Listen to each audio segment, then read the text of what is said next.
Vidyanagara High School, Online Education, Standard 10th, Subject Science and Technology, Chapter 11th, The Human Eye and the Colorful World. એટલે કે માનવ આંખ અને રંગબેરંગી દુનિયા part 1. મિત્રો, પ્રકરણ 11 માનવ આંખ અને રંગબેરંગી દુનિયા. આપણે અગાઉના પ્રકરણમાં લેન્સ વડે થતા પ્રકાશના વક્રીભવનનો અભ્યાસ કર્યો. આ લેન્સ વડે રચાતા પ્રતિબિંબોના સ્થાન, પ્રતિબિંબનો પ્રકાર, પ્રતિબિંબનું પરિમાણ એટલે કે વસ્તુ કરતાં નાનું છે કે વસ્તુ કરતાં મોટું, તેના વિશે આપણે શીખ્યા. હવે આ માહિતી માનવ આંખનો અભ્યાસ કરવામાં આપણને કેવી રીતે મદદરૂપ થશે? માનવ આંખ પ્રકાશનો ઉપયોગ કરે છે અને આપણી આસપાસની વસ્તુઓને જોવા માટે આપણને સમર્થ બનાવે છે. માનવ આંખમાં લેન્સનું શું કાર્ય છે? ચશ્મામાં વપરાતા લેન્સ દૃષ્ટિની ખામીઓને કેવી રીતે સુધારે છે? સાથે સાથે દૃષ્ટિની ખામીઓ એટલે શું? આ દૃષ્ટિની ખામીઓ કેવી રીતે ઉદ્ભવે છે? દૃષ્ટિની ખામીઓ ઉદ્ભવવાના કારણો કયા છે? અને આ દૃષ્ટિની ખામીઓને આપણે કેવી રીતે નિવારી શકીએ છીએ, તે વાત આ પ્રકરણમાં આપણે શીખવાના છીએ. સાથે સાથે આપણે જે અગાઉ શીખી ગયા કે પ્રકાશ અને તેના ગુણધર્મો, તો તે જ્ઞાનનો ઉપયોગ કેટલીક કુદરતી પ્રકાશીય ઘટનાઓના અભ્યાસમાં કરીશું, જેવું કે મેઘધનુષ્ય રચાવવું, શ્વેત પ્રકાશનું વિભાજન અને આકાશના ભૂરા રંગ વિશે. આકાશમાં આપણે ઉપર નજર કરીએ તો આકાશનો રંગ ભૂરો દેખાય છે. શા માટે આકાશનો રંગ ભૂરો દેખાય છે? અથવા તો વર્ષા ઋતુમાં મેઘધનુષ્ય રચાય છે, તો તેમાં પ્રકાશની કઈ ઘટનાઓ જવાબદાર છે, તે વિગતવાર આપણે આ પાઠમાં શીખીશું. તો પ્રથમ કોન્સેપ્ટ છે આપણી આ પ્રકરણનો, માનવ આંખ. મિત્રો, આજુબાજુની દુનિયા જોવા માટે આંખ એક અગત્યનું જ્ઞાનેન્દ્રિય છે. તો આંખની રચના વિશે આપણે વાત કરીએ. આકૃતિનું અવલોકન કરતા જઈએ અને આંખના વિવિધ ભાગો જે છે તેમના કાર્યો વિશે આપણે ચર્ચા કરતા રહીએ. સૌ પ્રથમ ભાગ જે છે તે આ મેં હાઇલાઇટ કર્યો, જેને પારદર્શક પટલ કહેજો. કે બુકમાં પારદર્શક પટલ અહીંયા છે. આંખની આગળનો પારદર્શક ભાગ કે જે બહારની તરફ ઉપસેલો હોય છે તેને પારદર્શક પટલ કહે છે. પ્રકાશ આ પાતળી પારદર્શક ત્વચા મારફતે આંખમાં પ્રવેશે છે અને આંખમાં દાખલ થતા પ્રકાશના કિરણોનું મોટા ભાગનું વક્રીભવન થઈ અને તે આંખમાં દાખલ થાય છે. એટલે કે પ્રકાશના કિરણોનું વક્રીભવન પારદર્શક પટલની બહારની સપાટી પર થાય છે. ત્યાર પછી બીજો ભાગ તમે જુઓ, કનિનિકા. પારદર્શક પટલના પાછળના ભાગે આ કનિનિકા જોવા મળે છે, જે એક સ્નાયુમય પડદો છે. તે કીકીને નાની મોટી કરે છે. એટલે કે કીકીનું કદ નાનું અને મોટું કરવાનું કાર્ય આ કનિનિકાનું છે. અને આ કનિનિકા થી ઘેરાતો આ જે છિદ્ર જેવો ભાગ છે તેને કીકી કહેવામાં આવે છે. એટલે કનિનિકાની મધ્યમાં આવેલા છિદ્રને કીકી કહે છે. અને કીકી અથવા તો આ છિદ્ર એ પરિવર્તનશીલ છે, એટલે કે તે નાનું મોટું થઈ શકે છે. એટલે એવું કહી શકાય કે કીકી આંખમાં પ્રવેશતા પ્રકાશની માત્રાનું નિયંત્રણ કરે છે. કેવી રીતે કરે છે? તો મિત્રો, જ્યારે પ્રકાશ ખૂબ તેજસ્વી હોય ત્યારે કનિનિકા આ કીકીને સંકોચે છે. આ કનિનિકા જે છે તે સ્નાયુમય પડદાને લઈને છિદ્ર નાનું થાય છે. એટલે કીકી સંકોચાય છે. આથી આંખમાં ઓછો પ્રકાશ દાખલ થાય છે. જ્યારે પ્રકાશ ઝાંખો હોય છે ત્યારે કનિનિકા વડે કીકી વિસ્તરણ પામે છે અને કીકી આંખમાં વધારે પ્રકાશ પ્રવેશવા દે છે. મિત્રો, તમારો અનુભવ હશે કે તમે જ્યારે કોઈ પણ થિયેટરમાં પિક્ચર્સ જોવા માટે બેઠા હોય અથવા તો ઇન્ટરવલમાં તમે જ્યારે બહાર આવ્યા હો અને તમે નાસ્તો કરતાં કરતાં પિક્ચર ચાલુ થઈ ગયું અને પછી તમે થિયેટરની અંદર દાખલ થાઓ છો, ત્યારે જેવા તમે અંદર પ્રવેશ કરો છો તરત તમને કશું જ દેખાતું નથી.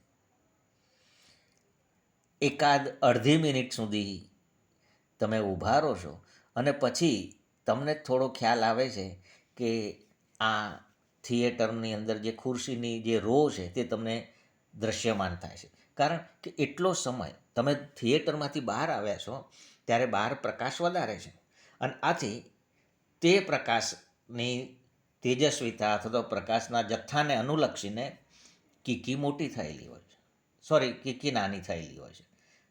હવે આ કીકી નાની છે અને જેવા તમે થિયેટરમાં દાખલ થાવ છો તો તમારી આંખમાં પ્રકાશ ઓછો પ્રવેશે છે, પણ તે સમયે થોડાક સમયમાં કીકી મોટી થાય છે, એટલે પ્રકાશ વધારે દાખલ થાય છે.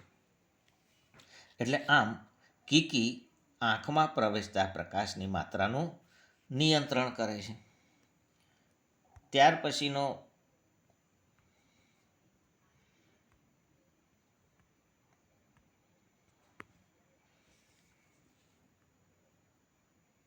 જે ભાગ છે મિત્રો, તે આપણે જોઈએ તો આ બહિર્ગોળ લેન્સ તમને દેખાય છે, જેને આપણે નેત્રમણી કહીએ છીએ.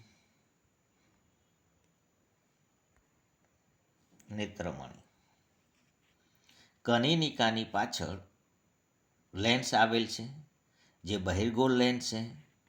તે પારદર્શક છે, નરમ હોય છે અને જેલી જેવા પદાર્થનો પ્રોટીનનો બનેલો હોય છે. આ લેન્સ વડે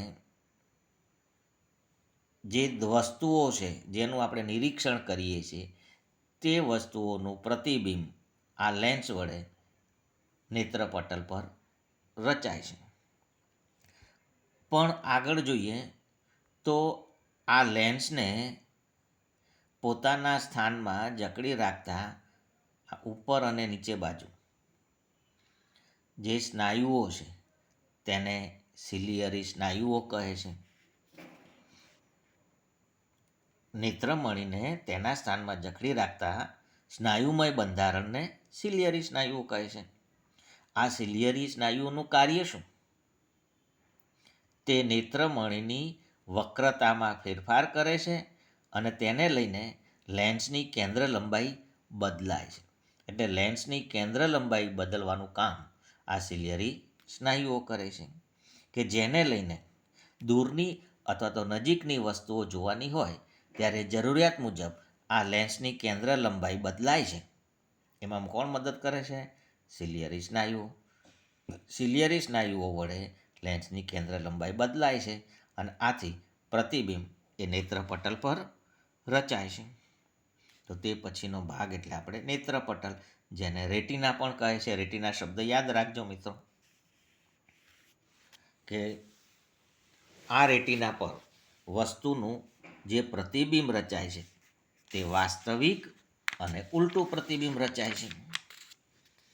સાથે સાથે આ નેત્ર પટલ પર પ્રકાશ સંવેદી કોષો આવેલા હોય છે. એટલે કે નેત્ર પટલ પ્રકાશ સંવેદી કોષો ધરાવે છે. બે પ્રકારના કોષો છે, દંડકોષો અને શંકુકોષો. અને આ કોષો જ્યારે સક્રિય બને જે વખતે તેમની પર પ્રકાશ આપાત થાય એટલે કે પ્રતિબિંબ રચાય. અને પ્રતિબિંબ રચાતા પ્રકાશની હાજરીને લઈને આ પ્રકાશ સંવેદી કોષો સક્રિય બને છે અને તેઓ વિદ્યુત સંદેશા ઉત્પન્ન કરે છે. અને આ વિદ્યુત સંદેશાઓ દૃષ્ટિ ચેતા મારફતે મગજ સુધી પહોંચાડાય છે.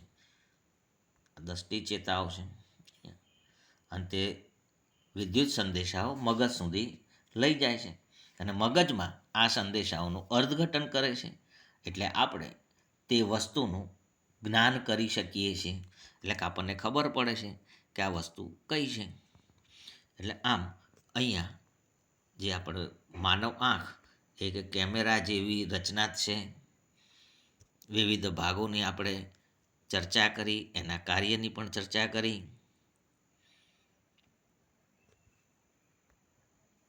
ત્યાર પછી આગળનો કોન્સેપ્ટ છે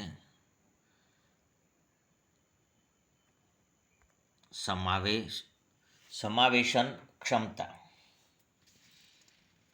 આમ તો સમાવેશ ક્ષમતા પણ કહે છે તેને. મિત્રો, આપણે જ્યારે આંખ વડે કોઈ વસ્તુનું નિરીક્ષણ કરીએ છીએ ત્યારે તે વસ્તુ જુદા જુદા અંતરે હોવી છે. કોઈ આપણી નજીક હોય, કોઈ એનાથી દૂર હોય, કોઈ વધારે દૂર હોય. તો આમ નજીકની તેમજ દૂરની વસ્તુનું પ્રતિબિંબ નેત્રપટલ પર રચાય તો જ તે વસ્તુને આપણે સ્પષ્ટ જોઈ શકીએ.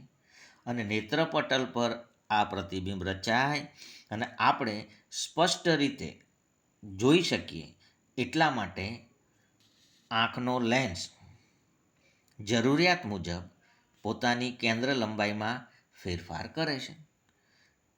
તો આ નેત્રમણીની પોતાની કેન્દ્ર લંબાઈમાં ફેરફાર કરવાની ક્ષમતાને આંખની સમાવેશ ક્ષમતા કહે છે. જો અહીંયા લખ્યું છે, આંખના લેન્સની પોતાની કેન્દ્ર લંબાઈમાં ફેરફાર કરવાની ક્ષમતાને સમાવેશ ક્ષમતા કહે છે.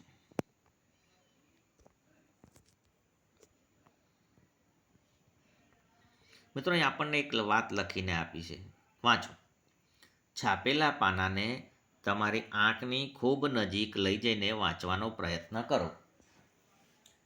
તમારા હાથમાં પાઠ્યપુસ્તક હોય અથવા તો તમે આ મોબાઈલમાં જે આ વાંચો છો, આ વિડીયો તમે જુઓ છો, તો મોબાઈલ તમારી આંખની નજીક લઈ જાઓ અને વાંચવાનો પ્રયત્ન કરો.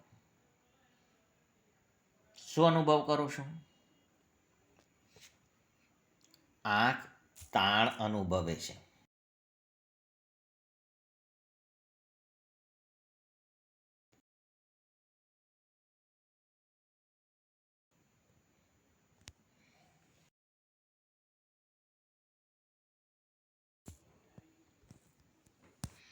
મિત્રો, આંખ જે છે તે તાણ અનુભવે છે.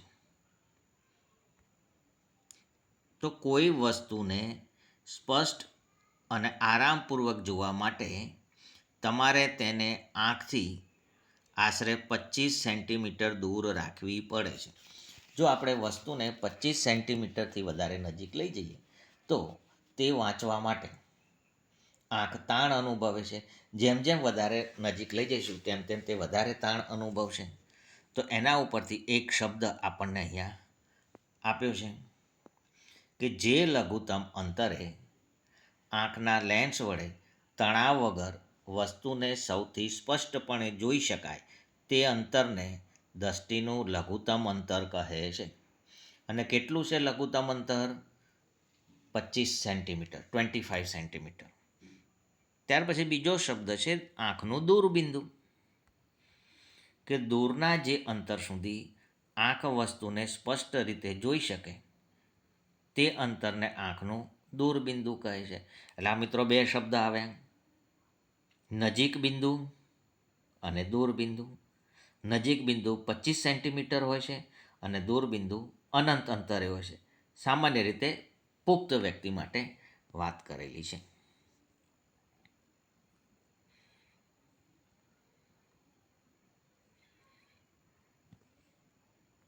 ત્યાર પછીની વાત છે દ્રષ્ટિની ખામીઓ અને નિવારણ. કેટલીક વાર આંખો ધીમે ધીમે પોતાની સમાવેશ ક્ષમતા ગુમાવતી જાય છે. આપણે આગળ વાત કરી સમાવેશ ક્ષમતા. કોને કહ્યું? કે નજીકની અથવા તો દૂરની વસ્તુઓ જોવા માટે આંખનો લેન્સ જરૂરિયાત મુજબ તેની કેન્દ્ર લંબાઈ બદલે છે. તો જ્યારે આ લેન્સની કેન્દ્ર લંબાઈ બદલી ન શકાય, એક વાત, એટલે કે લેન્સ જરૂરિયાત મુજબ જાડો પાતળો ન થઈ શકે. અને બીજું કે પ્રતિબિંબ નેત્રપટલ પર રચાવવું જોઈએ. જ્યારે આ બે કારણોને લઈને, એટલે કે પ્રતિબિંબ નેત્રપટલ પર ન રચાય અથવા તો લેન્સ જરૂરિયાત મુજબ તેની કેન્દ્ર લંબાઈમાં ફેરફાર ન કરી શકે, ત્યારે દ્રષ્ટિમાં ઝાંખપ આવે છે. એટલે કે વસ્તુઓ સ્પષ્ટ જોઈ શકાતી નથી, નજીકની અથવા તો દૂરની. અને તેને અનુલક્ષીને અહીંયા ખામીના 3 પ્રકાર કીધા છે. અહીંયા આપણે વક્રાકાર ખામીઓની વાત કરીએ છીએ. તો એક છે લઘુ દ્રષ્ટિની ખામી, બીજું છે ગુરુ દ્રષ્ટિની ખામી અને ત્રીજું છે પ્રેસ બાયોપિયા. તો લઘુ દ્રષ્ટિની ખામી કે જેને આપણે માયોપિયા શબ્દથી પણ ઓળખતા રહીએ છીએ. તો આવી લઘુ દ્રષ્ટિની ખામી ધરાવતી વ્યક્તિ નજીકની વસ્તુઓને સ્પષ્ટપણે જોઈ શકે છે, પરંતુ દૂરની વસ્તુઓ અસ્પષ્ટ દેખાય છે. નજીકની વસ્તુઓ સ્પષ્ટપણે જો દેખાય, પણ દૂરની વસ્તુઓ દેખાતી નથી એવું નથી, પણ સ્પષ્ટ નથી દેખાતી. દાખલા તરીકે તમારા વર્ગમાં કેટલાક મિત્રો છે કે જેમને વર્ગમાં લાસ્ટ બેન્ચ પર બેઠા હોય અને બ્લેકબોર્ડમાં લખેલું એમને યોગ્ય રીતે દેખાય નહીં અથવા તો યોગ્ય રીતે વાંચી ન શકે. હાથમાં પાઠ્યપુસ્તક હોય તો તે વાંચી શકે છે, એટલે કે નજીકનું તેમને વ્યવસ્થિત દેખાય છે, પણ દૂરનું સ્પષ્ટ દેખાતું નથી. તો આ તમારા આવા મિત્રોને લઘુ દ્રષ્ટિની ખામી છે એવું કહેવાય. કે જે ચશ્મા પહેરે છે ને, તો તે દૂરનું નથી દેખાતું. એટલે આવું ક્યારે થાય છે? તો વ્યક્તિની આંખનું દૂરબિંદુ અનંત અંતરેથી આંખની નજીક આવે છે. આ યાદ રાખવાનું. લઘુ દ્રષ્ટિની ખામીમાં નજીકનું દેખાય છે અને દૂરનું અસ્પષ્ટ દેખાય છે. દૂરનું દેખાતું નથી એવું લખવાનું નથી ક્યારેય પણ. દૂરનું દેખાય પણ સ્પષ્ટ ન દેખાય. તો આમાં શું થાય છે? આંખનું દૂરબિંદુ જે અનંત અંતરે છે તે ખસીને નજીક આવે છે. અને આવી પરિસ્થિતિમાં શું થાય છે મિત્રો? તો જુઓ, આ પ્રથમ આકૃતિમાં જુઓ, એનું દૂરબિંદુ અહીંયા આપ્યું છે, પણ તે દૂરબિંદુ નજીક આવી ગયું. હવે અનંત અંતરેથી, એટલે કે દૂરની વસ્તુ છે, તો દૂરની વસ્તુમાંથી આવતા પ્રકાશના કિરણો આ લેન્સ વડે, નેત્રમણી વડે વક્રીભવન પામે અને નેત્રપટલ પર એકત્રિત થવા જોઈએ. અર્થાત તો એને એવું કહેવાય કે નેત્રપટલ પર પ્રતિબિંબ રચાવવું જોઈએ. પણ અહીંયા પ્રતિબિંબ ક્યાં રચાય છે? નેત્રપટલની આગળ. તો જ્યારે આવું થાય છે ત્યારે તેને લઘુ દ્રષ્ટિની ખામી છે તેવું કહેવાય છે. અને આ ખામી ઉદ્ભવવાના કારણો કયા? તો બુકમાં આપણને 2 કારણો આપ્યા છે. એક, આંખના લેન્સની વક્રતા વધારે હોવી. એટલે કે આંખના લેન્સની વક્રતા વધારે હોય તો એનો અર્થ એવું કરાય કે આંખના લેન્સની કેન્દ્ર લંબાઈ ઓછી છે.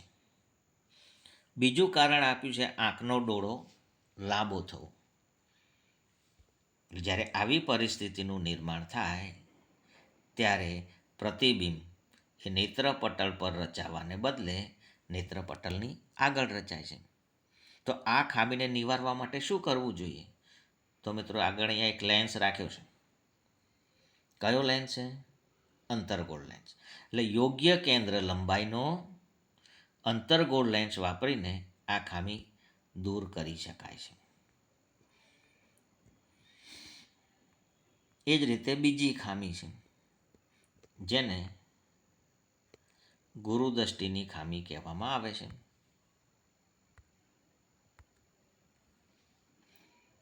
તો લઘુ દ્રષ્ટિની ખામીથી વિપરીત પરિસ્થિતિ.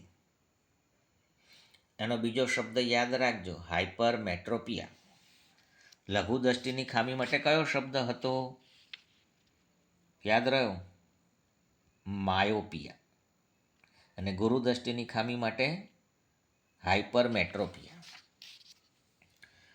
તો ગુરુદ્રષ્ટિની ખામી ધરાવતી વ્યક્તિ દૂરની વસ્તુઓ સ્પષ્ટ જોઈ શકે છે, એને દૂરનું દેખાય છે વ્યવસ્થિત, પરંતુ નજીકની વસ્તુઓ તેને અસ્પષ્ટ દેખાય છે. પેલામાં દૂરબિંદુ જે હતું તે નજીક આવી ગયું હતું, અને હવે અહીંયા ગુરુદ્રષ્ટિની ખામીમાં નજીક બિંદુ દૂર ખસી જાય છે. એટલે આવી વ્યક્તિ હોય તો તેને પુસ્તકને વાંચવા માટે, અથવા તો મોબાઈલની અંદર મેસેજ વાંચવા માટે, અથવા તો મોબાઈલમાં અન્ય કોઈ વ્યક્તિનો મોબાઈલ નંબર શોધવા માટે એ મોબાઈલ છે ને એ થોડો દૂર લઈ જાય છે. તમે જોતા હશો મોટી ઉંમરની વ્યક્તિઓ, પેલું લઘુ દ્રષ્ટિની ખામી એ તમારા વર્ગના જે મિત્રો છે અથવા તો નાની ઉંમરના મિત્રોને જોવા મળતી વધારે હોય. ગુરુદ્રષ્ટિની ખામી છે એ મોટી ઉંમરની વ્યક્તિને જોવા મળે. એટલે તે તમારો અનુભવ હશે, તમે જોયું પણ હશે, વર્ગની અંદર તમારા જે શિક્ષક મિત્રો પુસ્તક વાંચતા હશે તો તે પુસ્તકને દૂર લઈ જઈને વાંચતા હશે, ચશ્મા ન હોય ત્યારે. જો કે એનું નિવારણ કરવા માટે જો ચશ્મા પહેરેલા હોય તો તે આવું નહીં કરતા હોય.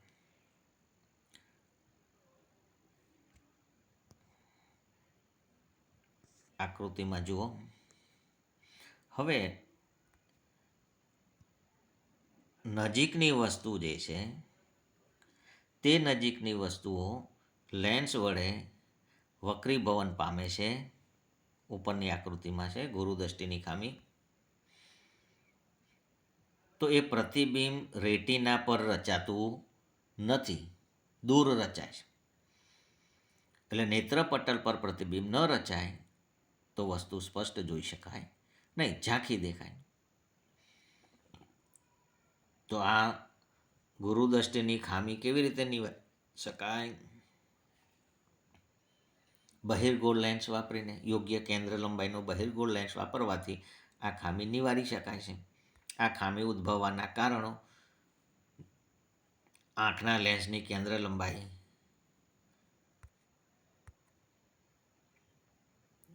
ઘણી વધારે હોવી, પેલા કરતાં ઉલટું થયું. લઘુ દ્રષ્ટિની ખામીમાં આંખનો ડોળો મોટો થવો હતો, વક્રતા વધી છે, તો અહીં આંખનો ડોળો ખૂબ નાનો થવો. ત્રીજા પ્રકારની ખામી આપણને આપી છે જેનું નામ છે પ્રેસબાયોપિયા.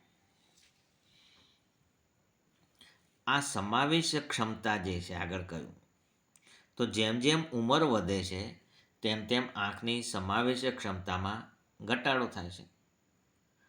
અને જેમને આ ઘટાડો થયો હોય તેવા વ્યક્તિઓ ચશ્મા વિના નજીકની વસ્તુઓ આરામથી અને સ્પષ્ટ રીતે જોવામાં તકલીફ પડે છે. આ ખામીને પ્રેસબાયોપિયા કહે છે. કેમ આવું થાય છે? તો આંખના સિલિયરી સ્નાયુઓ નબળા પડવાથી અને લેન્સની એટલે કે નેત્રમણીની સ્થિતિસ્થાપકતા ઓછી થવાથી. ઘણીવાર મિત્રો તમે ચશ્મા જે છે ને, ચશ્માના કાચનું નિરીક્ષણ કરજો તો કેટલીક વ્યક્તિને બે પ્રકારના કાચ જોવા મળતા હશે. એક ઉપરનો કાચ અંતર્ગોળ લેન્સ હશે અને નીચે થોડોક નાનો બહિર્ગોળ લેન્સ હશે.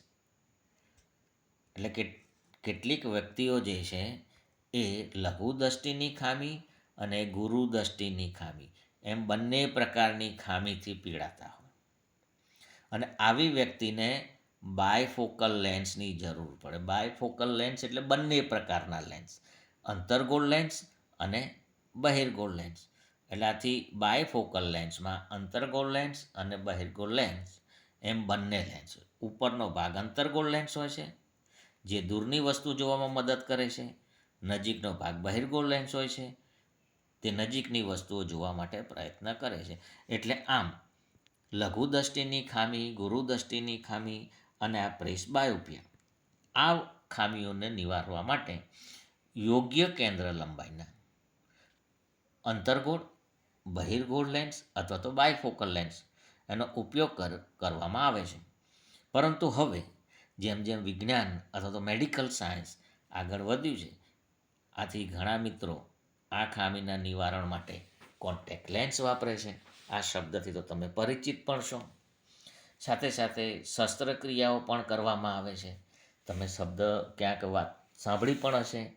તમારા મિત્રો અથવા તો કોઈ સગા સંબંધીને લેસરના કિરણ વડે એમ કે આંખના નંબરનું ઓપરેશન કરાવ્યું, આંખના નંબરો દૂર કરાવે, તો આ એક પ્રકારનું પણ કહી શકાય. તો આજે શસ્ત્રક્રિયાથી અથવા તો કોન્ટેક્ટ લેન્સનો પણ ઉપયોગ કરી શકાય છે.